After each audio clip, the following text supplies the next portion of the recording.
আল্লাহ রাব্বুল আলামিন সূরা হুদের 69 নম্বর আয়াতের মধ্যে ঘোষণা করছেন, ওয়ালাকাদ জাআত রুসুলুনা ইব্রাহিমা বিল বুশরা ক্বালু সালামা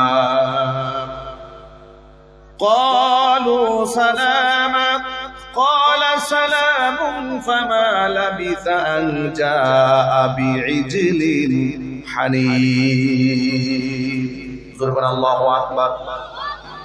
আল্লাহ রাব্বুল আলামিন বলেন, আমার প্রেরিত রাসূলগণ মানব আকৃতিতে মেহমান হয়ে আমার খলিল ইব্রাহিমের বাড়িতে একটা সুসংবাদ নিয়ে যখন এলো, ক্বালু সালামা, তারা আমার খলিল ইব্রাহিমকে সালাম দিয়ে বাড়িতে প্রবেশ করলো। ক্বালা সালাম, ইব্রাহিম আলাইহিস সালাতু ওয়াস সালাম তিনিও সালামের জবাব দিলেন। ফামা লাবিসা আন জাআ বিইজলিন হানিদ, একেবারেই অল্প সময়ের ব্যবধানে মেহমান পেয়ে তো তিনি মহা খুশি, কিন্তু মেহমানদের চিনেন না কাউকে। আল্লাহু আকবার। আচ্ছা, অপরিচিত মেহমানদের জন্য আমরা কেউ খাবার পাকাবো? আপনি চেনেন না, জানেন না, এমন একটা লোক আপনার বাড়িতে এসেছে, পরিচয় নাই, আপনি কি তাকে বসাইয়া আগে খাবার দাবার দেবেন? কিন্তু ইব্রাহিম আলাইহিস সালাতু ওয়াস সালাম মেহমানদের প্রতি কতটা ভালোবাসা থাকলে পরিচয় নেওয়ার আগেই আল্লাহ বলছেন, ফামা লাবিসা আন জাআ বিইজলিন হানিদ, একেবারেই স্বল্প সময়ের মধ্যে বাছুর একটা জবাই দিয়ে ফেলছে। আমার বাড়িতে মেহমান আসছে, আর এক সেকেন্ড সময় নেই, তাড়াতাড়ি বাছুর জবাই করে। বাছুর জবাই করে গরুর গোশত ভুনা করে মেহমানের সামনে পরিচয় জানার আগে উপস্থাপন করে দিয়েছে। চিল্লায় কোন আল্লাহু আকবার। বিপত্তি ঘটলো এখানে, ফালাম্মা রাআ আইদিয়াহুম লা তাসিলু ইলাইহি নাকিরাহুম ওয়া আওজাসা মিনহুম খীফা। কিন্তু মজার ব্যাপার হলো, মেহমানের সামনে এত সুন্দর গোশত ভুনা দেওয়ার পরেও ইব্রাহিম আলাইহিস সালাতু ওয়াস সালাম তাকায় দেখেন মেহমান গোশতে কেউ হাত দেয় না। এখন এই বিষয়টি তার কাছে খুব খটকা লেগেছে, কি মেহমান কি আমার কোন শত্রু নাকি, এরা খাবার ধরে না কেন? কোরআনে কারিমে বলছেন, আল্লাহ রাব্বুল আলামিন বলছেন নাকিরাহুম, তিনি এদের এই আচরণটাতে খুব বিস্মিত হলেন, তার কাছে খটকা লাগলো, বিষয়টি তার কাছে অপছন্দ হলো। লোকদেরকে তিনি অপরিচিত মনে করলেন। আওজাসা মিনহুম খীফা, এদের আচরণে তিনি একটু ভয় পেলেন, শঙ্কা অনুভব করলেন যে এরা আমার কোনো ক্ষতি করে নাকি। যখন উপস্থিত মেহমানরা বুঝতে পেরেছে যে নবী তো আমাকে দেখে ভয় পাচ্ছে, আর কণ্ঠের আওয়াজ চেঞ্জ হয়ে গেছে, চেহারা মলিন হয়ে গেছে, আমরা কেন খাবার খাচ্ছি না? আচ্ছা প্রিয় বন্ধুগণ, আপনারা এক বাক্যে জবাব দিয়ে বলেন তো, ফেরেশতারা কি খাবার খায়? এদের কোনো খাবার খাওয়ার কোনো প্রয়োজন আছে? আল্লাহু আকবার বলেন। এখন এরা নিজেরা যখন বুঝতে পেরেছে নবী তো ভয় পাচ্ছে, তারা তখন ঘোষণা দিয়ে বলল, ক্বালু লা তাখাফ, ইব্রাহিম আপনি ভয় পাবেন না, আপনি আমাদেরকে মানুষ মনে করেছেন, ইন্না উরসিলনা ইলা কাওমি লূত, আপনি ভয় পাবেন না, আমরা আপনার রবের পক্ষ থেকে প্রেরিত ফেরেশতা মানুষের সুরতে আগমন করেছি। তবে এমনি এমনি আসে নাই, দুইটা টার্গেট নিয়ে দুইটা কাজ হাতে নিয়ে আসছে। একটা কাজ হচ্ছে আপনাকে দেব একটা সুসংবাদ, আর কওমে লূতের জন্য আছে একটা দুঃসংবাদ। দুইটা কাজ, দুইটা মিশন নিয়ে আমরা দুনিয়াতে এসেছি। কয়টা মিশন নিয়ে? দুইটা মিশন নিয়ে। প্রথমত আমি আপনাদেরকে একটা সুসংবাদ দেব, সেই সুসংবাদটা হচ্ছে আল্লাহ রাব্বুল আলামিন আপনাদেরকে একটি পুত্র সন্তানের সুসংবাদ দিচ্ছেন। সুবহানাল্লাহ, বাড়ি গিয়ে বলেন। এই কথা শুনে তার স্ত্রী অর্থাৎ সারা, তিনি পেছন থেকে কথাটা শুনতে পেয়েছেন, তিনি শুনে হেসে ফেলেছেন, এটা কেমন কথা হলো, আমার বয়স হয়ে গেছে, আমি বুড়ি হয়ে গেছি, আর আমার স্বামী ইব্রাহিম তিনি বুড়া হয়ে গেছে, বেশ বয়স, একেবারে থুরথুরা বুড়া, তো তিনি হবেন বাবা আর আমি হব মা এই বয়সে, তাও আমি একটা বন্ধা নারী, এটা কি করে সম্ভব? কোরআনের ভাষায় শোনায়। কোরআনে কারিমের মধ্যে আল্লাহ বলছেন, وامرأته قائمة فضحكت فبشرناها বিইসহাক। প্রথমত সকলেই তো ভয় পেয়ে গিয়েছিল। ইব্রাহিম আলাইহিস সালাম ভয় পেয়ে গেলেন, মেহমান আমার খাবার খায় না, খাবার স্পর্শ করে না। এখন স্বামী যদি ভয় পায়, স্ত্রীর ভয় পাওয়ার কারণ আছে না নাই? স্ত্রী তো আরো ভয় পেয়ে যাবে, মহিলা মানুষ, তাদের মন আরো দুর্বল। তিনি অস্থির হয়ে গেলেন। কিন্তু যখন তিনি শুনতে পেলেন যে তারা বলছে আমরা মানুষ নই, মানুষের সুরতে আমরা ফেরেশতা আগমন করেছি, তিনি আনন্দিত হয়েছে। এই আনন্দের মধ্যে তারা তাকে আরেকটা নতুন আনন্দের সংবাদ শোনায় দিল। ফাবাশশারনাহা বিইসহাক ওয়া মিন ওয়ারাই ইসহাক ইয়াকুব। আমি সাথে সাথে তাকে সুসংবাদ দিলাম একটি পুত্র সন্তানের ইসহাক, এবং তারও একটা সন্তান হবে, তার নাম হবে ইয়াকুব। চিল্লায় বলেন আল্লাহু আকবার। আমি একে বংশধর সহ সুসংবাদ দিয়ে দিয়েছি। এই কথা শোনার পরে সারা কি জবাব দিচ্ছে কোরআন থেকে শুনে। আল্লাহ রাব্বুল আমিন বলেন, ইব্রাহিম আলাইহিস সালাতু ওয়াস সালামের স্ত্রী সারা জবাব দিয়ে বলছে, ক্বালাত ইয়া ওয়াইলাতা আলিদু ওয়া আনা আজুজু ওয়া হাদা বা'লি শাইখা ইন্না হাদা লাশাইউন আজীব। কি ব্যাপার? আলিদু, আমি দেব, আমি করব সন্তান প্রসব, ও আনা আজুজুন, আমি বলবো একটা বুড়ি মহিলা, ওয়াহাদা বা'লি শাইখা, আর আমার স্বামী তো আরো দূর দূরে বুড়া। এই বুড়া আর বুড়ির গর্ভে সন্তান হবে, এটা ইন্না হাদা লাশাইউন আজীব, এটা বড় বিস্ময়কর একটা কথা, আশ্চর্যজনক ঘটনা। কথা বলেন না, ঠিক কিনা বলেন? বড় অবাক কাণ্ড এটা। তখন ফেরেশতারা ওদেরকে ডাক দিয়ে বলল, ক্বালু আতা'জাবিনা মিন আমরিল্লাহি রাহমাতুল্লাহি ওয়া বারাকাতুহু আলাইকুম আহলাল বাইত ইন্নাহু হামিদুম মাজিদ। কি ব্যাপার? আপনারা তো দেখি মহা অবাক হয়ে গেলেন সন্তানের কথা শুনে। আতা'জাবিনা মিন আমরিল্লাহ, আপনারা কি আল্লাহর সিদ্ধান্তে অবাক হয়ে যাচ্ছেন নাকি? বিস্মিত হচ্ছেন নাকি? রাহমাতুল্লাহি ওয়া বারাকাতুহু আলাইকুম আহলাল বাইত, হে নবী পরিবারের সদস্যবর্গ ভালো করে শুনুন, আপনাদের উপরে আল্লাহ পাকের রহমত রয়েছে, আল্লাহ পাকের বরকত রয়েছে। সুবহানাল্লাহ বলবেন না? এই সুসংবাদগুলো আপনাদেরকে দেওয়ার জন্য এসেছি। ইন্নাহু হামিদুম মাজিদ, তিনি প্রশংসিত, তিনি মর্যাদাপূর্ণ। এভাবে এই ধরনের কথা ফেরেশতারা ইব্রাহিম আলাইহিস সালাতু ওয়াস সালাম এবং তার পরিবারবর্গের সাথে কথা বলে তাদের ভিতরকার যে একটা ভয় ছিল, খাবার কেন ধরে না, খাবার কেন ছয় না, খানা কেন খায় না, এই ভয়টা যখন একেবারে টোটাল কেটে গেল, এখন তাদের মনে আনন্দ আছে না? আওয়াজ নাই, আনন্দ আছে না নাই? সে আনন্দ কি কম না বেশি? মহা আনন্দ। আমাদের বাংলাদেশে আমরা দেখেছি মোটামুটি 10-12 বছর হয়েছে, বিবাহ হয়েছে, সন্তান যদি না হয় একেবারেই অস্থির হয়ে যাচ্ছে স্ত্রী, অস্থির হয়ে যাচ্ছে বাবা মা, আত্মীয় স্বজন সকল, আর অস্থির হওয়ার মতোই ঘটনা, ঠিক কিনা বলেন? অস্থির হওয়ার মতোই ব্যাপার, খুব টেনশনে পড়ে যায়। তখন লোকেরা, আমি দেখি যে বাংলাদেশে বিপদগামী অনেক লোকেরা মাজারে চলে যায়, পীরের পায়ে গিয়ে মান্নত করে, পীরের পায়ে গিয়ে সেজদা দেয় এবং কুফরি করে করে ঈমানকে বরবাদ করে দেয়, আমলকে ধ্বংস করে দেয়। এই বাস্তবতা সমাজে আছে। এই জন্য আমি ছোট্ট একটা কিতাব রচনা করেছি রমজান কেন্দ্র করে, কিন্তু সেই কিতাবের শেষ দিকে আমি কোরআন সুন্নাহ থেকে ওই আমলগুলো লিখে দিয়েছি। ইব্রাহিম আলাইহিস সালাতু ওয়াস সালাম বুড়ো বয়সে কি আমল করেছিলেন, জাকারিয়া আলাইহিস সালাতু ওয়াস সালাম কি আমল করেছিলেন যে আল্লাহ পাক বুড়া বয়সে তাদেরকে সন্তান দান করেছিলেন। যদি আপনাদের সুযোগ হয় বয়ান শেষে আমাদের ড্রাইভারের সাথে যোগাযোগ করে কিতাবগুলো আপনারা সংগ্রহ করতে পারবেন ইনশাআল্লাহ। আল্লাহ রাব্বুল আলামিন উম্মার হেদায়েতে কিতাবকে কবুল করেন, জোরে কোন আমিন। আমি যে কথা আপনাদেরকে বুঝাতে চেয়েছিলাম সেটা হচ্ছে, ইব্রাহিম আলাইহিস সালাতু ওয়াস সালাম পরিপূর্ণ আশ্বস্ত হয়ে গেলেন, আমার ঘরের মেহমানরা আমার দুশমন নয়, আমার ঘরের মেহমানরা আল্লাহর পক্ষ থেকে ফেরেশতা, এবং তারা আমাদেরকে সুসংবাদ দেওয়ার জন্য এসেছে। মন যখন পরিপূর্ণ স্থির হয়ে গেল, এরপরে জিজ্ঞেস করলো, প্রথম মিশন তো বুঝতে পারলাম সুসংবাদ দেওয়ার জন্য আসছেন, দ্বিতীয় কাজটা কি একটু বলেন? সুবহানাল্লাহ। প্রথমটা বুঝলাম যে আপনি আমাদেরকে সুসংবাদ দেওয়ার জন্য আসছেন, আপনারা ফেরেশতা, আমাদের সন্তান হবে, আমরা আশ্বস্ত হলাম, আলহামদুলিল্লাহ বলেন। জোরে বলেন আলহামদুলিল্লাহ। আমরা আশ্বস্ত হলাম। এবার বলেন আপনাদের সেকেন্ড মিশন কি? দ্বিতীয় মিশন। দ্বিতীয় মিশন সম্পর্কে যখন জানতে চাইলেন তখন তারা বলল, আমরা এই জমিনের মধ্যে এসেছি কওমে লূতকে ধ্বংস করে দেওয়ার জন্য। আপনাদেরকে জানিয়ে রাখি, লূত আলাইহিস সালাতু ওয়াস সালাম হচ্ছেন ইব্রাহিম আলাইহিস সালাতু ওয়াস সালামের ভাতিজা। কি হয় জোরে বলেন তো?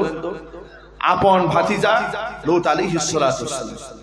ইব্রাহিম আলাইহিস সালাতু ওয়াস সালাম যখন ব্যাবিলন থেকে হিজরত করে কেনানে চলে আসেন, অর্থাৎ এটা হচ্ছে ইরাকে যখন ইব্রাহিম আলাইহিস সালাতু ওয়াস সালাম চলে আসেন, তখন তার সাথে তার এই ভাতুষপুত্র ভাতিজা লূত আলাইহিস সালাতু ওয়াস সালাম তিনিও তার হাতে ইসলাম ধর্ম গ্রহণ করে তিনিও ইব্রাহিম আলাইহিস সালাতু ওয়াস সালামের সাথে কেনানে ইরাকে চলে আসেন। সেখানে তিনি বেড়ে ওঠেন, বড় হন। উপযুক্ত যখন তিনি হন, আল্লাহ পাক তাকে নবুয়ত দান করে ধন্য করেন। চিল্লায় কোন আল্লাহু আকবার। লূত আলাইহিস সালাতু ওয়াস সালামকে আল্লাহ পাক নবুয়ত দান করার পরে কওমে সামুদ গোত্রের কাছে আল্লাহ পাক তাকে পাঠান নবী হিসেবে। কওমে সামুদ গোত্রের লোকদের মধ্যে তাদের অঞ্চলের বিশেষ একটা অংশের মানুষেরা দুইটা জঘন্যতম পাপাচারে নিমজ্জিত ছিল। এক নাম্বার পাপাচার হচ্ছে তারা ছিল মুশরিক, মূর্তি পূজারী। আল্লাহ পাক তাদেরকে আল্লাহকে চেনার জন্য, তাওহীদকে বোঝাবার জন্য লূত আলাইহিস সালাতু ওয়াস সালামকে দায়িত্ব দিলেন। নবী লূত আলাইহিস সালাতু ওয়াস সালাম আল্লাহর একাত্মবাদের দাওয়াত নিয়ে কওমে লূতের কাছে গেল, ওই অঞ্চলের মানুষের কাছে গেল। এক নাম্বার। দুই নম্বর হচ্ছে তাদের মধ্যে আরেকটা জঘন্য পাপ ছিল, সেই পাপ হচ্ছে হোমোসেক্স বা সমকামিতা। পুরুষকে ব্যবহার করত জৈবিক চাহিদা পূরণ করার জন্য। নাউজুবিল্লাহ, কারো মুখে শুনতে পেলাম। এত আস্তে নাউজুবিল্লাহ বললেন।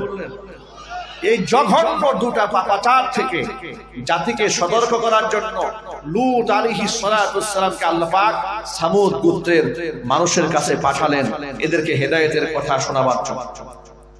এই যে আপনারা সব সময় শুনেন কওমে লূত আল্লাহ ধ্বংস করে দিয়েছে, মানে লূতের বংশধর, বিষয়টি কিন্তু তা নয়। কওমে লূত বলতে লূত আলাইহিস সালাতু ওয়াস সালাম যে জাতির কাছে প্রেরিত হয়েছিলেন, ওই জাতিকে বোঝানো হয়েছে। মূলত এই যে যাদের কাছে তিনি নবী হিসেবে প্রেরিত হয়েছেন, তারা তাদের বংশের কেউ ছিল না, রক্তের কেউ না, যে বাবা, চাচা, ভাই, মামু, খালু ইত্যাদি, এরকম নয়। বরং ভিন্ন একটা জাতি গোষ্ঠীর কাছে আল্লাহ পাক নবী লূত আলাইহিস সালাতু ওয়াস সালামকে প্রেরণ করেছিলেন। কিন্তু এই অভিশপ্ত জাতি আল্লাহর হেদায়েতের কথা শোনার পরেও এরা নিজেরা কুফরের মধ্যে, শিরকের মধ্যে, পাপাচারের মধ্যে এমন ভাবে লিপ্ত ছিল, নারীদের প্রতি এদের কোনো আগ্রহ ছিল না। চিৎকার দিয়ে এখন নাউযুবিল্লাহি মিন যালিক। এদের আকর্ষণ ছিল পুরুষদের উপরে। আল্লাহ রাব্বুল আলামিন কুরআন মাজিদে তাদের কাহিনী তুলে ধরে বলছেন, ফালাম্মা যাহাবা আন ইব্রাহিম আর-রাউ ওয়া জাআতুহুল বুশরা ইউজাদিলুনা ফি কওমি লূত। ইব্রাহিম আলাইহিস সালাতু ওয়াস সালামের মন যখন শান্ত হয়ে গেল, এই ফেরেশতারা আমার কোনো ক্ষতি করবে না, আমার কাছে কোনো ক্ষতির জন্য তারা আসে নাই, সুসংবাদ দেওয়ার জন্য এসেছে। যখন শুনতে পেল কওমে লূতকে ধ্বংস করা হবে, তখন কওমে লূতের ব্যাপারে আমার খলিল ইব্রাহিম আমার সাথে ঝগড়ায় লিপ্ত হয়ে গেল। এটা ভালোবাসার শব্দ। কি শব্দ জুড়ে বলেন তো? ভালোবাসার শব্দ। আল্লাহ পাকের সাথে ঝগড়া করবে এমন সাহস পৃথিবীতে কারো আছে? একটু আওয়াজ নাই, বলেন না আছে? কিন্তু আল্লাহ তো কোরআনে বলছেন ইউজাদিলুনা ফি কওমি লূত। ইব্রাহিম আমার সাথে কওমে লূতের ব্যাপারে ঝগড়া করেছে, মানে বারবার বলেছে যে আল্লাহ ফেরেশতা পাঠাইয়া তুমি কওমে লূতকে ধ্বংস করে দিবা, আরো কিছুদিন সময় দাও না এদেরকে, আর কিছুদিন দেখো। ইব্রাহিম আলাইহিস সালাম বারবার যে ইসরার করেছেন, কেন বলেছেন? ইব্রাহিম তো জানেন না, ইব্রাহিম আলাইহিস সালাম জানতেন না যে এদের কপালে হেদায়েত নাই। কিন্তু এদের কপালে যে হেদায়েত নাই, ওরা যে ফিরে আসবে না, এটা কি আল্লাহ জানেন না? একটু জোরে বলেন না, আল্লাহ জানেন না? আল্লাহ জানেন বিধায় তো এদেরকে ধ্বংস করার জন্য ফেরেশতা পাঠিয়ে দিয়েছে। কথা বলেন না, ঠিক কিনা? দেখেন কেমনে ধ্বংস করে, কোরআন থেকে শুনুন। আল্লাহ রাব্বুল আলামিন এরপরে বলছেন, ইন্না ইব্রাহিম লাহালিমুন আওয়াহুম মুনীব। ইব্রাহিম আমার সাথে ঝগড়া করেছে, এই কথা শুনে তোমাদের মন খারাপ কোনো কারণ নাই। ইব্রাহিম ছিলেন পরম ধৈর্যশীল। চিল্লা করে আল্লাহু আকবার। আমি আল্লাহর দিকেই সে ছিল মনোনিবেশকারী। সুবহানাল্লাহ। আল্লাহ রাব্বুল আলামিন নবী ইব্রাহিমকে ডাক দিয়ে কি বলেন শোনেন, ইয়া ইব্রাহিম আরিদ আন হাদা ইন্নাহু ক্বাদ জাআ আমরু রাব্বিক। ইব্রাহিম, এই ব্যাপারে আমার কাছে আরজি করা বাদ দিয়ে দাও, বিরল থাকো তুমি, তোমার রবের শাস্তি এদের জন্য অবধারিত সূত্রে আগমন করেছে। ওয়া ইন্নাহুম আতিহিম আযাবুন গায়রু মারদুদ। এদের জন্য যে আযাব আসতেছে অপ্রতিরোধ্য আযাব, এই আযাবকে ঠেকাবার মতো শক্তি পৃথিবীতে কারো নাই। আল্লাহ যদি কাউকে গজব দেন, রক্ষা করার কেউ থাকে? চিৎকার দিয়ে বলেন না, রক্ষা করার কেউ থাকে? রক্ষা করার কেউ থাকে না। এখন আপনাদেরকে বলি, আপনারা বলেন তো কওমে লূতের বড় দুইটা পাপ কি ছিল? এক নাম্বার পাপ ছিল শিরক। জোরে বলেন, এক নাম্বার পাপ কি? সবাইকে বলতে হবে। এই কথাটা কেন বলছি, আপনাদের মূল রেজাল্ট আমি সামনে দেব। সমসাময়িক বর্তমানে এই তাফসীর আপনাদের সামনে উপস্থাপন আমি কেন করলাম, এত হাজার হাজার আয়াত থাকতে কেন আপনাদের সামনে এটা উপস্থাপন করেছি, এর রেজাল্টটা আমি যে সামনের আয়াত কয়েকটা পড়ার পরেই আপনাদেরকে চূড়ান্ত রেজাল্ট দেওয়া হবে। কিন্তু এই পয়েন্টটা মনে রাখতে হবে আপনাদের মাথায় সকলকে। আল্লাহ পাক কওমে লূতকে ধ্বংসের সিদ্ধান্ত নিলেন দুইটা বড় পাপের কারণে। এক নাম্বার পাপের নাম কি? সবাই জবান খুলে বলেন, আবার জোরে বলেন। এক নাম্বার পাপ হচ্ছে তারা ছিল মূর্তি পূজক। কি ছিল জোরে বলেন? মূর্তি পূজক। দুই নাম্বার পাপের নাম কি? সমকামিতা। সমকামিতা কাকে বলে? গ্রামের সাধারণ মানুষ অনেকে বুঝবে না। ইংরেজিতে এটাকে বলা হয় হোমোসেক্স, বাংলায় বলা হয় সমকামিতা। এটাকে আপনার যদি একেবারে খোলামেলা বলা হয় তাহলে জৈবিক চাহিদা পূরণ করার জন্য পুরুষ হয়ে পুরুষকে ব্যবহার করত, যে কাজ এই পৃথিবীর কোনো কুকুরেও করে না। কথাটা আওয়াজই নাই আপনার, এই অপারেটর একটু আওয়াজ দেন না, মাইকের দেখলে আওয়াজই নাই, কি ব্যাপার? একেবারে মুখ ঝুঁকাই দেওয়ার পরেও তো আওয়াজ হচ্ছে না ভাই। আপনারা বলেন কওমে লূত যে দুইটা ভয়ঙ্কর পাপের কারণে ধ্বংস হতে যাচ্ছে, এক নাম্বার পাপের নাম কি? শিরক। দুই নাম্বার পাপের নাম কি? সমকামিতা। যে অন্যায় কুকুরও করে না, একটা কুকুরও তার জৈবিক চাহিদা পূরণ করার জন্য নারী কুকুরকে বেছে নেয়। কথা বলেন না, ঠিক কিনা বলেন? আর এরা জৈবিক চাহিদা পূরণ করার জন্য পুরুষ হয়েই তারা পুরুষকে বেছে দিত। এই জঘন্য পাপাচারের কারণে আল্লাহ পাক এদেরকে গজব দিয়ে ধ্বংস করার সিদ্ধান্ত গ্রহণ করেছেন। বলেন নাউযু বিল্লাহি মিন যালিক। আমার প্রিয় যুবক ভাইরা, মা বোনেরা, আল্লাহ রাব্বুল আলামিন বললেন ওয়ালাম্মা জাআত রুসুলুনা লুতান সিআ বিহিম وضاق بهم ذرعا وقال هذا يوم عصيب। যেই ফেরেশতারা নবী লূত আলাইহিস সালাতু ওয়াস সালামের বাড়িতে আগমন করেছে, তাদের চেহারা সুরত এত সুন্দর সুশ্রী, ওই সুশ্রী মেহমানদেরকে দেখে নবী লূত আলাইহিস সালাতু ওয়াস সালাম বড় পেরেশান হয়ে গেলেন। সুবহানাল্লাহ।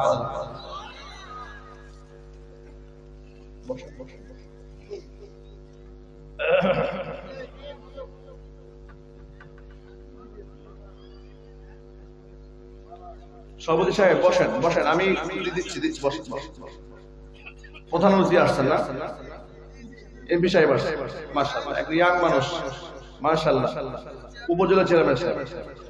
আমার ডান পাশে বসে আছেন উপজেলা চেয়ারম্যান সাহেব। এবং কয়জন নবীর কাছে এসেছেন সব ভুলে গেছেন। কোরআনে তাফসীর মাহফিলে তো একটু কথা মনে রাখতে হবে। দুইজন নবীর কাছে এসেছেন। কয়জন? একজন নবীর নাম হচ্ছে ইব্রাহিম আলাইহিস সালাতু ওয়াস সালাম, আরেকজনের নাম হচ্ছে লূত আলাইহিস সালাতু ওয়াস সালাম। ইব্রাহিম আলাইহিস সালাতু ওয়াস সালামের কাছে এসেছেন তারা একটা সুসংবাদ নিয়ে, আর লূত আলাইহিস সালাতু ওয়াস সালামের কাছে এসেছেন তারা একটা দুঃসংবাদ নিয়ে। কি নিয়ে জোরে বলুন? দুঃসংবাদ। ইব্রাহিম আলাইহিস সালাতু ওয়াস সালামের সুসংবাদ হচ্ছে তার সন্তান হবে, তার বন্ধা স্ত্রীর গর্ভে পুরা বয়স আল্লাহ একটা ছেলে সন্তান দান করবেন। ছেলে সন্তানের নাম হচ্ছে ইসহাক আলাইহিস সালাতু ওয়াস সালাম, এবং তার ঘরে আরেকটা পুত্র সন্তান হবে, তার নাম হবে ইয়াকুব আলাইহিস সালাতু ওয়াস সালাম। এই পর্ব চলে গেল। এখন প্রথম পর্ব শেষ, সেকেন্ড পার্ট শুরু। সুসংবাদের পর্ব শেষ, দুঃসংবাদের পর্ব শুরু। দুঃসংবাদ নিয়ে যাদের কাছে এসেছেন কওমে লূতের কাছে, তাদের দুইটা বড় পাপের কারণে আল্লাহ পাক এদেরকে ধ্বংস করে দেওয়ার সিদ্ধান্ত গ্রহণ করেছেন। এক নাম্বার বড় পাপের নাম হচ্ছে শিরক, দুই নাম্বার বড় পাপের নাম হচ্ছে সমকামিতা। সমকামিতা এমনই একটি জঘন্য পাপাচার যা এই পৃথিবীতে সর্বপ্রথম এই কওমে লূতের লোকেরাই এই পৃথিবীতে প্রথম শুরু করেছিল। ঘৃণার সাথে বলেন নাউযু বিল্লাহি মিন যালিক। কওমে লূতের লোকেরা এই পাপাচারের সাথে জড়িয়ে যাওয়ার পরে আল্লাহ পাক এদেরকে ধ্বংস করার জন্য কি একটা পলিসি অবলম্বন করলেন দেখেন। আল্লাহ রাব্বুল আলামিন তো এদের মনের ভিতরকার অবস্থা খুব ভালো করেই জানেন, কথা বলেন ঠিক কিনা? এই জন্য মানুষের আকৃতিতে যেই ফেরেশতারা নবী লূত আলাইহিস সালাতু ওয়াস সালামের কাছে এসেছে, এদের চেহারা অবয়ব এমন সুঠাম, এত সুন্দর আকৃতির তারা লূত আলাইহিস সালাতু ওয়াস সালামের বাড়িতে যখন তারা ঢুকেছে, নবী লূত তো প্রথম বুঝতে পারেন নাই ইব্রাহিম আলাইহিস সালাতু ওয়াস সালামের মতো যে এরা কি ফেরেশতা কি, মনে করেছে মানুষ। একেবারেই পরিপূর্ণ মানুষের সুরতে সুপুরুষের আকৃতিতে নবী লূত আলাইহিস সালাতু ওয়াস সালামের বাড়িতে তারা আসছে। কিন্তু আসা মাত্র নবী লূত আলাইহিস সালাতু ওয়াস সালাম খুব পেরেশান হয়ে গেলেন।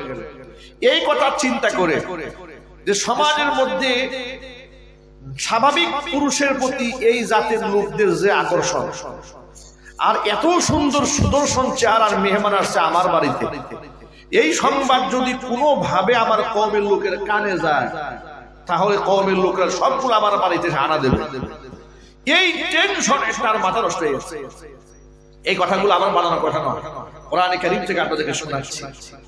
আল্লাহ রাব্বুল আমিন বলেন, ওয়ালাম্মা জাআত রুসুলুনা লূতান সিআ বিহিম ওয়া দাqa বিহিম দারআ ওয়া ক্বালা হাযা ইয়াওমুন আসীর। যখন তারা আমার রাসূলগণ লূতের বাড়িতে এলো, তার কাছে লূত আলাইহিস সালাতু ওয়াস সালাম এই মেহমানদেরকে দেখে তিনি বড় চিন্তাগ্রস্ত হয়ে গেলেন। দুশ্চিন্তায় তিনি বললেন, হাদা ইয়াউমুন আসীর, আহারে আজকের দিন তো বড় ভয়াবহ বিপদের দিন হয়ে দাঁড়াইলো আমার জন্য। আমি এই মেহমানদেরকে কেমনে আড়াল করে রাখবো? আমার এই নিকৃষ্ট অমানুষ আমার কওমের লোকদের দৃষ্টির আড়াল করে কি করে রাখবো? তিনি বড় পেরেশান হয়ে গেলেন। এই নবীর ঘরে অবস্থান করছে তার স্ত্রী লূত আলাইহিস সালাতু ওয়াস সালামের স্ত্রী, কত বড় নাফরমান। আল্লাহ নবীর স্ত্রী হওয়ার পরেও কপালে হেদায়েত জুটে নাই। এই স্ত্রী কি করলো? ঘর থেকে বের হয়ে কওমের লোকদের কানে কানে আওয়াজ দিয়ে দিল যে তোমরা যে ধরনের বিষয়কে পছন্দ করো, তোমরা তো পুরুষদেরকে চাও বলে, হ্যাঁ আমরা এদেরকে খুব পছন্দ করি, তুমি তো ভালো করেই জানো। আমাদের বাড়িতে এমন সুন্দর কিছু মেহমান আসছে, এদেরকে দেখলে তো তোমরা লোভ সামলাতে পারবে না। চিৎকার দিয়ে এখন নাউজুবিল্লাহ, ঘৃণার সাথে বলেন নাউজুবিল্লাহ। এই সংবাদ যখন এই নিকৃষ্ট হায়ানাদের কানে পৌঁছলো, এগুলা এমন ভাবে নবী লূতের বাড়িতে ছুটে আসছে, কোরআনে কারীমের ইতিহাস আল্লাহ পাক ১৫০০ বছর আগে লিখে দিয়েছে এই জঘন্য পাপিষ্ঠ জাতিদের কাহিনী কি ছিল। আল্লাহ রাব্বুল আলামিন বলেন, ওয়াজাআহু কওমুহু ইউহরাউনা ইলাইহি, পাগলের মতো ওরা আমার নবী লূতের বাড়িতে ছুটে এসেছে পাগলের মতো। যখন শুনতে পেয়েছে বাড়িতে নতুন মেহমান আসছে, ক্বালা ইয়া কওমি, নবী লূত এত বড় পেরেশান হয়ে গেলেন এদেরকে নিয়ে। আল্লাহ বলছেন, ওয়া মিন ক্বাবলু কানু ইয়ামালুনাস সাইয়্যাত, আর এই কওমের লোকেরা আগে থেকেই এই সমস্ত পাপাচার করে অভ্যস্ত ওরা ছিল, এই জন্য নবী খুব পেরেশান ছিল। নবী লূত আলাইহিস সালাতু ওয়াস সালাম এদেরকে ডেকে বলল, ইয়া কওমি, ও আমার কওম, হাউলাই বানাতি, হুন্না আতহারু লাকুম ফাত্তাকুল্লাহা ওয়া লা তুখজুনি ফি যায়ফি আলাইসা মিনকুম রাজুলুর রাশীদ। লূত আলাইহিস সালাতু ওয়াস সালাম তার কওমের লোকদের এই আগ্রহ দেখে যে মেহমানদেরকে চাচ্ছে, তারা মেহমানদের উপর তারা হানা দেবে, এমন একটা অবস্থা, পুরুষ হয়ে পুরুষদেরকে ধর্ষণ করতে আসছে। নাউজুবিল্লাহ, এত আস্তে আস্তে বলেন আপনারা, পুরুষ হয়ে তারা পুরুষদেরকে ধর্ষণ করতে আসছে। এই দৃশ্য দেখার পরে কোন নবীর মন স্থির থাকতে পারে? জোরে বলুন পারে? তিনি বললেন, হাউলাই বানাতি হুন্না আতহারু, ও আমার এলাকার লোকেরা, তোমাদের ঘরে যে তোমাদের স্ত্রী, এরা তো আমার মেয়ে। সুবহানাল্লাহ। তো তোমাদের স্ত্রীরা হচ্ছে হুন্না আতহারু লাকুম, তোমাদের জন্য পুত পবিত্র। তোমাদের যদি কোনো জৈবিক চাহিদা থাকে, স্ত্রীর কাছে যাও, ঠিক কিনা বলেন? স্ত্রীর কাছে যাও, এটা পবিত্র। কিন্তু সেটা না করে তোমরা আসছো আমার বাড়ির মেহমানের সাথে অপকর্ম করতে। খবরদার, আল্লাহকে ভয় করো। ওয়ালা তুখজুনি ফি যায়ফি, অন্ততপক্ষে আমার মেহমানদের ব্যাপারে আমাকে তোমরা লজ্জিত করো, আমাকে মেহমানের সামনে তোমরা লাঞ্ছিত করো না। এভাবে তিনি খুব কাকুতি বিনীত করে কওমের লোকদের কাছে হেদায়েতের কথা বলতেছিলেন। কিন্তু সূরে কি শুনে ধর্মের কথা? জোরে বলেন। সূর শুনে ধর্মের কাহিনী, সূর ধর্মের কাহিনী শুনে না। ও মসজিদে গিয়ে জুতা ঠিক চুরি করবে। কথা বলেন ঠিক কিনা? লূত আলাইহিস সালাতু ওয়াস সালাম এতটা অনুনয় বিনয় করে বললেন, আলাইসা মিনকুম রাজুলুর রাশীদ, কি ব্যাপার, তোমাদের মধ্যে কি একটা ভদ্রলোক নাই? ক্বালু, তখন তারা কি জবাব দেয় শোনেন। তখন তারা বলল, লাকাদ আলিমতা মা লানা ফি বানাতিকা মিন হাক। লূত, তুমি তো আমাদেরকে বলতেছো যে আমরা এই মেয়েদের প্রতি আমাদের আকর্ষণ। মনে রেখো, মা লানা ফি বানাতিকা মিন হাক, মেয়েদের প্রতি আমাদের কোনো আকর্ষণ নেই, এদের প্রতি আমাদের কোনো ইন্টারেস্ট নাই। ওয়া ইন্নাকা লাতা'লামু মা নুরিদ, আমাদের ইন্টারেস্ট কিসে, আগ্রহ কিসে, এটা তুমি খুব ভালো করেই জানো। আমরা যে কেন তোমার বাড়িতে আসছি সেটাও নিশ্চয়ই তুমি বুঝতে পারছো। অতএব মেহমানদেরকে আটকায় না রেখে মেহমানদেরকে আমাদের জন্য উৎসর্গ করে দাও। এখন এই কথা শুনে নবীর মনে যে কি পরিমাণ আঘাত, কত কষ্ট, কত আফসোস।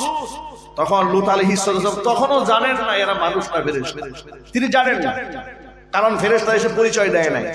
কারণ আল্লাহ পাক তোমাদেরকে পাঠিয়েছে একটা পলিসি করে গজবে এদেরকে ধ্বংস করে দেওয়ার জন্য। কথা বলেন না ঠিক কিনা? লূত আলাইহিস সালামের এই অবস্থা দেখে নবী লূত সর্বশেষে কথা বলে ফেললেন, ক্বালু লাকাদ আলিমতা মা লানা, ক্বালা লাউ আন্না লি বিকুম কুওয়াতান আও আওয়ি ইলা রুকনিন শাদীদ। আহারে, লাউ আন্না লি বিকুম কুওয়াতান, আজকে তোমাদেরকে প্রটেস্ট করার মতো যদি কোনো শক্তি এই মুহূর্তে আমার হাতে থাকতো, আও আওয়ি ইলা রুকনিন শাদীদ, অথবা আশ্রয় গ্রহণ করার জন্য সুদৃঢ় কোনো কিছুর উপর যদি আমি আশ্রয় নিতে পারতাম এই মেহমানদেরকে নিয়ে, তাহলে তোমাদের এই জঘন্য মনোবাঞ্ছনা থেকে আমি আমার মেহমানদেরকে রক্ষা করতে পারতাম। তিনি খুব পেরেশান হয়ে কথা বলে ফেললেন। যখন মেহমানরা বুঝতে পারলেন যে নবী তো মারাত্মক এক্সট্রিম লেভেলের চিন্তায় পড়ে গেছে, তখন পরিচয় দিয়ে কি বলে শোনেন। পরিচয় দিয়ে ফেরেশতারা তখন বলছে, ক্বালু ইয়া লূত ইন্না রাসূলু রাব্বিক, ও নবী, আল্লাহর নবী লূত, আপনি মোটেও পেরেশান হবেন না, আপনি আমাদেরকে মানুষ মনে করেছেন, মোটেও আমরা মানুষ নই। ইন্না রাসূলু রাব্বিক, আমরা সকলেই আপনার রবের পক্ষ থেকে প্রেরিত ফেরেশতা। লা ইয়াসিলু ইলাই, ওরা আপনার কাছে কশিন কালেও আসতে পারবে না, এমনকি আমাদেরকে স্পর্শ করার শক্তি ওদের নাই। বরং আমরা একটা মিশন নিয়ে এখানে এসেছি, আমরা এই সুরতে এসেছি, আল্লাহ আমাদেরকে পাঠিয়েছেন একটা মিশন নিয়ে এদেরকে ধ্বংস করার জন্য। সুতরাং ফাআসরি বিআহলিকা বিকিতইন মিনাল লাইল, রাত থাকতে থাকতে, অন্ধকার থাকতে থাকতে আপনি আপনার পরিবার পরিজন নিয়ে এলাকা ছেড়ে আপনি চলে যান। ওয়ালা ইয়ালতাফিত মিনকুম আহাদুন ইল্লা ইমরাআতাক, আর আপনি আপনার পরিবারের কেউ যেন যাওয়ার পথে পিছপা হয়ে ফিরে না তাকায়। পেছনে ঘোরার সময় নাই, ভাগেন, এই এলাকা আপনি ছাড়েন। শুধুমাত্র আপনার স্ত্রী এলাকা ছাড়বে না, সে ওদের সাথেই থেকে যাবে। কারণ ইন্নাহু মুসিবুহা মা আসাবাহুম, যে গজব এই জাতিকে ধরবে, এই গজব আপনার স্ত্রীকেও ধরবে। কারণ এই সংবাদটা আপনার স্ত্রী আজকে নতুন এটা করেছে তাই নয়, এরা এই সমাজে যত অপকর্ম করেছে পূর্ব থেকে আপনার স্ত্রী এদের কুকর্মের সহযোগী ছিল। নাউজুবিল্লাহ। সুতরাং মনে রাখবেন একটা কথা, ভালো করে মনে রাখেন, এখান থেকে নিজেরা কুকর্ম করে না, কিন্তু কুকর্মের সহযোগী সমাজের রূপ আছে না নাই? গজব যখন আসবে, কুকর্ম যারা করবে ওরাও মরবে, যারা সহযোগী আছে ওরাও মরবে। আল্লাহ রাব্বুল আমিনের ফেরেশতারা বলছি, ইন্না মাউইদাহুমুস সুবহ আলাইসা সুবহু বিকারীব। ও নবী লূত, আপনি পেরেশান হবেন না, তাড়াতাড়ি পরিবার পরিজন নিয়ে এলাকা ছাড়েন। তাদের জন্য নির্ধারিত সময় হচ্ছে একেবারে ভোরবেলা। আজকে রাতের মধ্যে অঘটন ঘটবে। আলাইসা সুবহু বিকারীব, তাদের এই সকালবেলা এটা কি খুব নিকটতম নয়? আল্লাহ কোরআন মাজিদের মধ্যে বলে দিয়েছেন, ফালাম্মা জাআ আমরুনা জাআলনা আলিয়াহা সাফিলাহা ওয়া আমতারনা আলাইহা হিজারাতাম মিন সিজ্জিলিন মানদুদ মুসাওয়ামাতান ইনদা রাব্বিক ওয়া মা হিয়া মিনাজ যালিমিন বিবাঈদ। জোরে বলেন আল্লাহু আকবার। আল্লাহ পাক বললেন, ফালাম্মা জাআ আমরুনা, আমার শাস্তি যখন শুরু হয়ে গেল, আমার গজব যখন এদেরকে ধরে ফেলল, জাআলনা আলিয়াহা সাফিলাহা, এদের উপরটাকে আমি নিজ বানায়া দিলাম। এর মানে আমি এই ফেরেশতাদেরকে নির্দেশ দিলাম, এই জাতি যে এলাকায় বসবাস করেছে এই পুরা মাটি সহ এদেরকে উপরে নিয়ে আসো। ফেরেশতারা মাটি সহ উপরায়া এই অভিশপ্ত জাতিকে একেবারে শূন্য আসমানে উঠাই নিয়ে গেছে। আল্লাহ পাক বললেন এবার উল্টায়া দাও। ভাবা যায় শূন্য থেকে এই জাতিগুলাকে ঠিক এইভাবে আল্লাহ পাক জমিন থেকে উল্টাই দিয়েছে। ফাজআলনা আলিয়াহা সাফিলাহা, এদেরকে আমি এপিট করে দিলাম, উপরটাকে আমি নিচ করে দিলাম। শুধু তাই না, ওয়া আমতারনা আলাইহা হিজারাতাম মিন সিজ্জিলিন মানদুদ, আমি এদের উপরে কঙ্করের বৃষ্টি, পাথরের বৃষ্টি নিক্ষেপ করেছি। আমি পাথরের বৃষ্টি এদের উপর আমি নিক্ষেপ করেছি। মুসাওয়ামাতান ইনদা রাব্বিক, প্রত্যেকটা পাথরের গায়ে শত্রুর নাম লেখা ছিল, এটা কার মাথার উপর আঘাত আনবে। চিল্লায় কোন আল্লাহু আকবার। প্রতিটা পাথরের গায়ে আমি লিখে দিয়েছিলাম, নাম লিখে দিয়েছিলাম, কোন পাথরের আঘাতে কোন জালেমের মৃত্যু হবে। এই গজবে আল্লাহ পাক সামুদ জাতিকে ধ্বংস করে দিয়েছিলেন এই সমকামিতার অপরাধে। প্রিয় ভাইরা, কোরআন মাজিদে এই কাহিনী আল্লাহ পাক গোটা কওমের জন্য শুধু নয়, গোটা জগৎবাসীর জন্য আল্লাহ মেসেজ দিয়েছেন, খবরদার জাতি, এই অন্যায়ের সাথে তোমরা কোনোদিন জড়াবে না। যে অন্যায় জড়িত হয়ে ধ্বংস হয়েছে কওমে লূত, এমনকি বর্তমান সেই জায়গাটা আজও চিহ্নিত আছে, যেখানে মাটি সহ উপড়ায় ফেলা হয়েছিল, সেটাকে ডেড সি বা মৃত সাগর, আল বাহরুল মাইয়িত, মৃত সাগর হিসেবে সকলের কাছে সুপরিচিত। এটা হচ্ছে ওয়ার্ল্ডের সবচেয়ে নিচু জায়গা, যে সমুদ্রে যে পানিতে কোনো মাছ কিংবা কোনো কীট পতঙ্গ বসবাস করতে পারে না, সেখানে সমস্ত প্রাণীগুলা ওই সমুদ্র পড়লেই অটোমেটিক মারা যায়। এটা হচ্ছে পৃথিবীর একটি অভিশপ্ত জায়গা। প্রিয় ভাইরা, কোরআনে কারিমে সূরা হুদ থেকে আজকে আপনাদের সামনে কওমে লূতের এই অভিশপ্ত জাতির কুকর্মের ফিহরিস্তি এবং তাদের উপর আল্লাহ পাকের নিপতিত গজবের বর্ণনা দেওয়ার উদ্দেশ্য হচ্ছে একটাই, 90 থেকে 95% মুসলিম অধ্যুষিত এই দেশে একটা গ্রুপ চাচ্ছে এই দেশে সমকামিতার পাপ ঢুকাই দিতে। নাউজুবিল্লাহ বলেন। উলামায়ে কেরামের দায়িত্ব কি? উলামায়ে কেরামের দায়িত্ব হচ্ছে, ইন্নামাল উলামা ওয়ারাসাতুল আম্বিয়া, নবীগণের ওয়ারিস। উলামারা আপনাদের ঈমান এবং আমলের পাহারাদার। কথা বলতে হবে, ঠিক কিনা? আমাদের মুসলমানদের দেশে সমকামিতার মতো কওমে লূতের অভিশপ্ত কর্মকাণ্ড বাংলার মাটিতে ঢুকবে কিংবা ঢুকানো হবে, এটাকে আমরা বরদাস্ত করতে পারবো? একটু জোর আওয়াজে বলতে হবে, পারবো? পারবো না।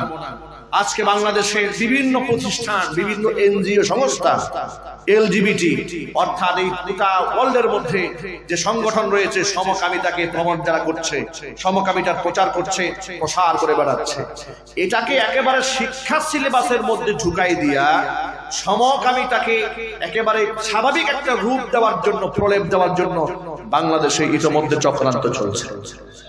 আমাদের চোখ কান নাক খোলা রাখতে হবে। ইতিমধ্যে আপনারা সংবাদ পেয়েছেন ক্লাস 7 এর বইয়ে, 7ম শ্রেণীর বইয়ে, সেখানে শরীফ থেকে শরীফা একটা গল্প লেখা হয়েছে। এই গল্পের মধ্যে দেখানো হয়েছে একটা ছেলের জন্ম হয়েছে, তার নাম হচ্ছে শরীফ। নাম কি? শরীফ। সে মোটামুটি ছেলে হিসেবেই বড় হচ্ছে, কিন্তু কিছুদিন পর থেকে সে নিজেকে আর ছেলে মনে করে না, নিজেকে মেয়ে মেয়ে মনে করা শুরু করে দিল। এখন সে সকলের কাছে বলতে থাকলো যে আমার নাম এখন থেকে শরীফ না, তোমরা এখন থেকে আমাকে শরীফা বলে ডাকবা। আচ্ছা প্রিয় ভাইরা, আপনারা বলুন তো, একটা পুরুষ যদি নিজেকে মনে মনে মেয়ে দাবি করে, সে কি মেয়ে হয়ে যাবে?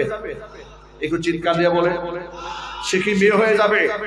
তাকে কি মহিলা স্বীকৃতি দেওয়া উচিত নাকি জুতা পিটা করা উচিত? জুতা পিটা করা উচিত। যদি তাকে সামাজিকভাবে মহিলা স্বীকৃতি প্রদান করা হয়, সমস্যাগুলো কি দাঁড়াবে লক্ষ্য করো। সমস্যা হলো সে দাবি করছে সে আসলে পুরুষ, দাবি করছে মহিলা। দাবি করছে কি? মহিলা। এখন মহিলা দাবি করার পরে নিশ্চয়ই তার তো বিবাহের প্রয়োজন আছে। তো মহিলা হয়ে সে বিবাহ করবে কাকে? পুরুষকে বিবাহ করবে। এখন সে তো আসলে মহিলা না, সে কি? পুরুষ। এখন বিবাহ করছে কাকে? পুরুষকে। তাহলে রেজাল্ট কি দাঁড়ালো? হোমোসেক্স। পুরুষ হয়ে সে পুরুষকে বিবাহ করলো। সুতরাং শরীফ থেকে শরীফা এটা শুধু একটা গল্প নয়, গল্পের ভিতরে সামাজিকভাবে সমকামিতা প্রবেশ করায় দেওয়ার একটা ষড়যন্ত্র। কথা বলতে হবে, ঠিক কিনা? এই বিষয় নিয়ে বর্তমান সোসাইটিতে শিক্ষিত মহল, জ্ঞানী মহল, শিক্ষক মহল সকলেই সচেতন হয়েছে। ব্র্যাক ইউনিভার্সিটি বাংলাদেশের স্বনামধন্য একটি শিক্ষা প্রতিষ্ঠান, হাজার হাজার ছেলে মেয়েরা সেখানে পড়াশোনা করে। সেই ব্র্যাক ইউনিভার্সিটির একজন শিক্ষক জাতীয় সেমিনারে এই সমকামিতার বিরুদ্ধে বক্তব্য দিয়ে শরীফ এবং শরীফার যে গল্প ক্লাস 7 এর বই দেওয়া হয়েছে, ওই 7 এর বইয়ের গল্পের সেই যেটাকে বলা হয় তারা ট্রান্সজেন্ডার, রূপান্তরিত নারী কিংবা রূপান্তরিত পুরুষ, নারীর স্রষ্টাকে বলে তো একবার, পুরুষের স্রষ্টাকে, হিজড়াকে বানিয়েছেন আল্লাহ পাক বানিয়েছেন। লিঙ্গ যে কোনো একটা হবে, হয়তো নারী না হয় পুরুষ। হিজড়াদের 2 স্রোতের যে কোনো এক স্রোত হবে, হয়তো সে নারীর অধিকার পাবে না হয় পুরুষের অধিকার পাবে। বাহ্যিক অবয়ব যদি পুরুষের মতো হয় তাহলে তার হুকুম থাকবে পুরুষের মতো, বাহ্যিক অবয়ব যদি নারীর মতো হয় তার হুকুম হবে নারীর মতো। এখানে থার্ড লিঙ্গ কিংবা তৃতীয় লিঙ্গের কোন স্থান ইসলামে দেওয়া হয় নাই। কোরআন বলেছে ইন্না খালাকনাকুম মিন যাকারি ওয়া উনসা, আমি তোমাকে দুভাগে তোমাদেরকে সৃষ্টি করেছি, এক হচ্ছে নর আর এক হচ্ছে নারী। জোরে বলেন সুবহানাল্লাহ। এখন আপনারা বলেন হিজরার স্রষ্টাকে, নারীর স্রষ্টাকে, পুরুষের স্রষ্টাকে, কিন্তু ট্রান্সজেন্ডার রূপান্তরিত নারী মানে সে ছিল নারী হয়ে গেছে পুরুষ, কিংবা সে ছিল পুরুষ হয়েছে নারী। কিভাবে হয়েছে? এর 3টা সূরত আছে। কয়টা সূরত? একটা সূরত হলো মহিলাদের হরমোন গায়ের মধ্যে পুশ করে দেহের কিছু অবয়ব সে চেঞ্জ করেছে, যেমন কণ্ঠের আওয়াজটা পরিবর্তন করেছে, চেহারা সুরত কিছু পরিবর্তন করেছে, মেইলি একটা ভাব দেহের মধ্যে এনেছে। এই একটা সূরত।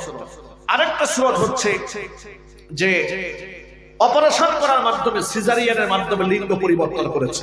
এই 2টা সূরত। কিন্তু দেহের মধ্যে যতই পরিবর্তন আনুক না কেন, আল্লাহ পাক জন্মগতভাবে ওকে সৃষ্টি করেছিলেন পুরুষ হিসেবে। পুরুষ থেকে সে কোনোদিন নারী হবে? চিৎকারে বলে নারী হবে। যদি আপনি বিতর্কের খাতিরে 1 সেকেন্ড ধরেই লাভ যে সে নারী হলো, আল্লাহর কসম গোটা পৃথিবীর সব ডাক্তাররা মিলেও পুরুষ থেকে নারীতে রূপান্তরিত ব্যক্তির গর্ভে কি একটা বাচ্চা ফুটাতে পারবে? চিৎকার দিয়ে বলে। ওর কি মিন্স হবে? হবে না। এর মানে আল্লাহর সৃষ্টি নৈপুণ্যের মধ্যে এটা একটা কত বড় মারাত্মক বিকৃতি, এটা কত বড় উন্মাদনা, এটা কত বড় পাগলামি। বইয়ের মধ্যে এভাবে লেখা হয়েছে ট্রান্সজেন্ডার অথবা হিজড়া। আল্লাহর কসম, ট্রান্সজেন্ডার আর হিজড়া এক জিনিস নয়। হিজরা আল্লাহ সৃষ্টি করেছে, ট্রান্সজেন্ডার ইহুদি আর খ্রিস্টান শয়তান আবিষ্কার করেছে। আজকে সেই ট্রান্সজেন্ডারের বিরুদ্ধে কথা বলার কারণে আসিফ নামক এক শিক্ষককে ব্র্যাক ইউনিভার্সিটি তার শিক্ষাঙ্গন থেকে বিতাড়িত করেছে সমকামিতার বিরুদ্ধে বক্তব্য দেওয়ার কারণে। আপনি হয়তো মনে মনে অবাক হচ্ছেন, মুসলমানদের দেশে আবার সমকামী আছে নাকি? মুসলমানদের দেশে সমকামী আছে না নাই সেটা তো আপনারা বুঝতে পেরেছেন যে বাংলাদেশে আইন করার জন্য পায়তারা চলছে যে যারা সমকামী হবে কিংবা ট্রান্সজেন্ডার হবে এদেরকে সামাজিকভাবে স্বীকৃতি প্রদান করা হবে। ঘৃণার সাথে বলেন নাউজুবিল্লাহ। এখন আপনারা বলেন, আপনার কোন ছেলে যদি কয়েকদিন পরে বলে যে আমি এখন থেকে মেয়ে, মানবেন? যদি আপনার কোন মেয়ে কদিন পরে বলে আমি এখন থেকে ছেলে, মানবেন? এর মাধ্যমে সামাজিক অশান্তি তৈরি হবে, বিশৃঙ্খলা তৈরি হবে, সমাজের মধ্যে জেনা, ব্যভিচার, ধর্ষণ, লুটপাট, মারামারি, হিংসা, জিঘাংসার আগুন দাও দাও করে জ্বলতে থাকবে। কথা বলতে হবে, ঠিক কিনা? পাপের স্বর্গরাজ্যে পরিণত হবে বাংলাদেশ, যেটা আমরা মুসলমানরা কোনোদিন হতে দেব না। আমরা কি এটা হতে দেব? চিৎকার দিয়ে বলেন, এটা কি আমরা হতে দেব? এই অন্যায়ের বিরুদ্ধে সকল মুজাহিদ মুমিন ভাইদেরকে সংগ্রাম করে যেতে হবে। আমাদের সন্তানদেরকে আমরা কোরআন শেখাবো, ইসলাম শেখাবো। হোমোসেক্স কিংবা সমকামিতার মতো জঘন্য পাপাচার অন্ততপক্ষে লক্ষ লক্ষ আলেম ওলামাদের দেশে আমরা বাস্তবায়ন করতে দেব না। আমরা বলি ইনশাআল্লাহ। রাজি আছেন কিনা? আমি দুহাত দেখতে চাই।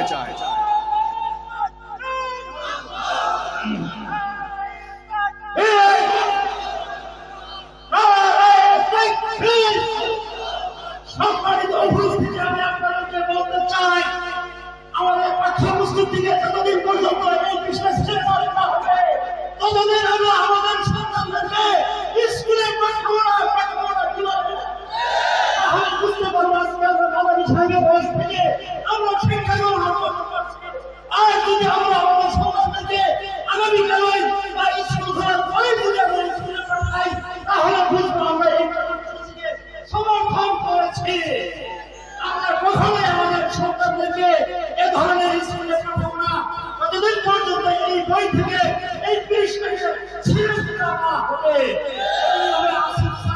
এই বিষয়টা শুনে ফেলেছেন, আমরা কাজের হয়ে আমার সন্তানের এই বই থেকে আমি এই বিষয়টা ফেলে দিব। রাজ্য সঙ্গীরা ভাই, দেশের প্রধানমন্ত্রী তাহাজ্জুদ নামাজ পড়ে যে ইসলাম অবলম্বন করে এবং দেশের মধ্যে এইরকম ইসলামিক শিক্ষা হতে পারে না।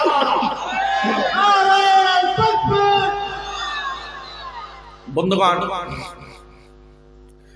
শিক্ষক আসিফ তিনি একটি জাতীয় সেমিনারে ওই বইটা হাতে নিয়ে বইয়ের মাঝখান থেকে সেই গল্পটা বের করে এইভাবে টেনে তিনি পাতা দুটা ছিঁড়ে ফেলেছেন। তিনি বলেছেন যে সিলেবাসে, যে শিক্ষা সিলেবাসে আমার সন্তানকে সমকামিতা কিংবা ট্রান্সজেন্ডার শেখানো হবে, এই সিলেবাসকে আমরা মানতে পারি না। কথা বলেন ঠিক কি? আচ্ছা, এখানে আওয়ামী লীগের লোক আছে না নাই? বিএনপির লোক আছে না নাই? অন্যান্য দল যারা রাজনীতি করেন তাদের লোক আছে না নাই? কিন্তু সকলেই মুসলমান, কোনো সন্দেহ আছে? চিৎকার দিয়া বলে, আওয়ামী লীগের লোকেরা কি সমকামিতা পছন্দ করবে? বিএনপির লোকেরা পছন্দ করবে? তাহলে এই দাবিটা হচ্ছে ইমানি আন্দোলন, এটা রাজনৈতিক আন্দোলন নয়। মনে রাখবেন, অনেক পাগল আছে সমাজে। সমাজে অনেক মাথা মোটা বলদ আছে, যে মাথা মোটা বলদ গুলো কালকেই বলবে চায়ের দোকানে বসে পায়খানা করে পানি নেয় না, বলবে হুজুর তোর একটা রাজনীতির ওয়াজ করে গেছে। আরে ছাগল, হুজুর যদি তোকে সতর্ক না করে তোর ঘর থেকে শরীফ নামক পুত্র সন্তান জন্মগ্রহণ করে কিছুদিন পরে হিজড়ার মতো হয়ে গায়ের মধ্যে সালোয়ার কামিজ পরে রাস্তায় বের হবে আর তোকে পাবলিক জুতা পিটা করবে। কথা বলতে হবে, ঠিক কিনা বলে? সুতরাং হিজরা কিংবা ট্রান্সজেন্ডার কিংবা সমকামিতার ব্যাপারে বাংলাদেশে রাজনৈতিক আন্দোলন গড়ে তুলতে হবে না, ইমানি আন্দোলন গড়ে তুলতে হবে। যে শিক্ষকরা বইয়ের পাতা ছিঁড়েছে তাদের সাথে একাত্মতা ঘোষণা করতে হবে। ওই বই পুস্তক থেকে সে পাতা শুধু ছিঁড়লে হবে না, যারা এর সাথে জড়িত তাদেরকে দৃষ্টান্তমূলক শাস্তির আওতায় আনতে হবে। কথা বলতে হবে, ঠিক কিনা বলেন?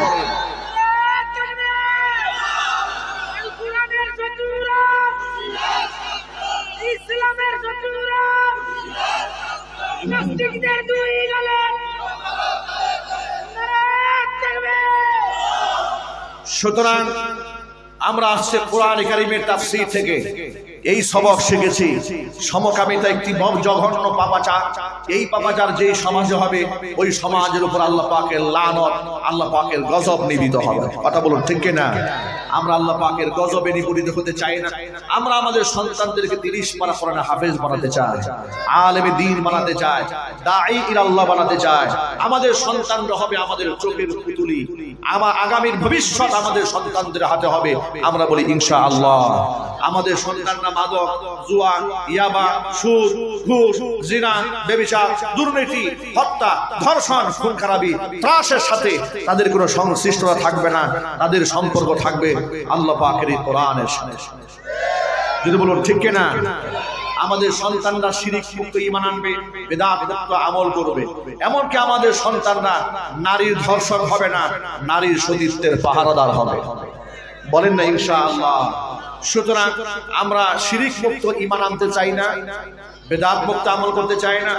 সর্বোপরি এই দুনিয়াতে আল্লাহর হুকুম আহকাম মেনে চলে কিয়ামতের ময়দানে রবের সামনে ঈমান নিয়ে দাঁড়াতে চাই ইনশাআল্লাহ। বলেন, পৃথিবী থেকে আমরা আল্লাহকে কেউ দেখতে পাইনি, কিন্তু আল্লাহকে দেখার আগ্রহ আমাদের আছে না? কার কার আছে হাত দেখে তো একটু।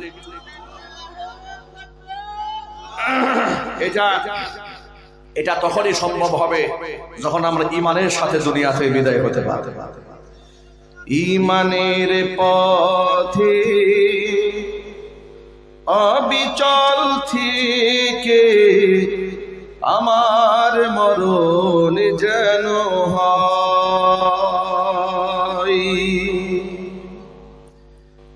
ঈমানের পথে অবিচল থেকে আমার মরণ যেন হয়।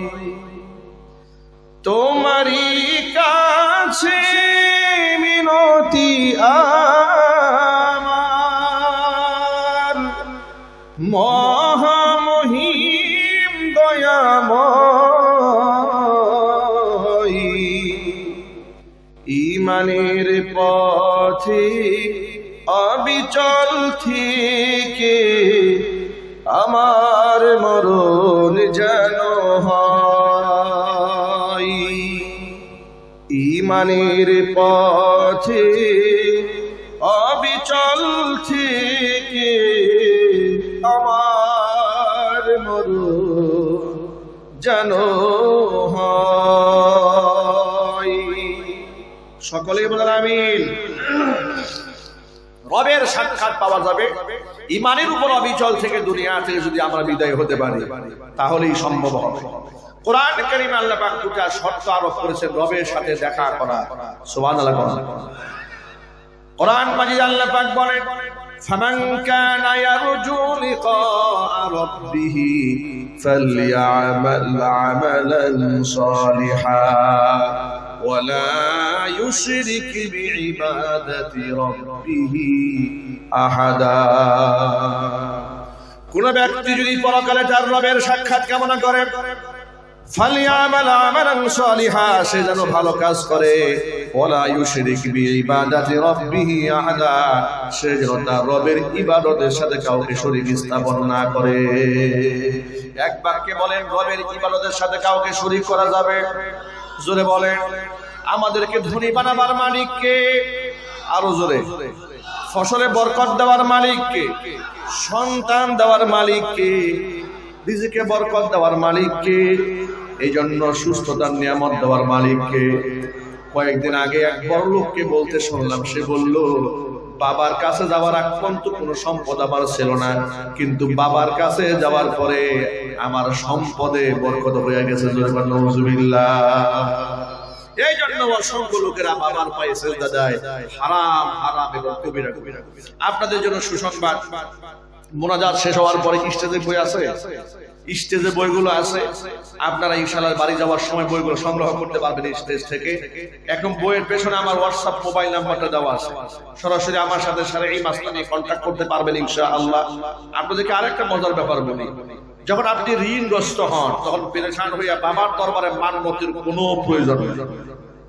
মান্যত যদি একান্ত কোনো বিষয় আপনার করতে মনে চায়, মান্যত হবে একমাত্র কারণ আল্লাহর নামে প্রথম পছন্দ।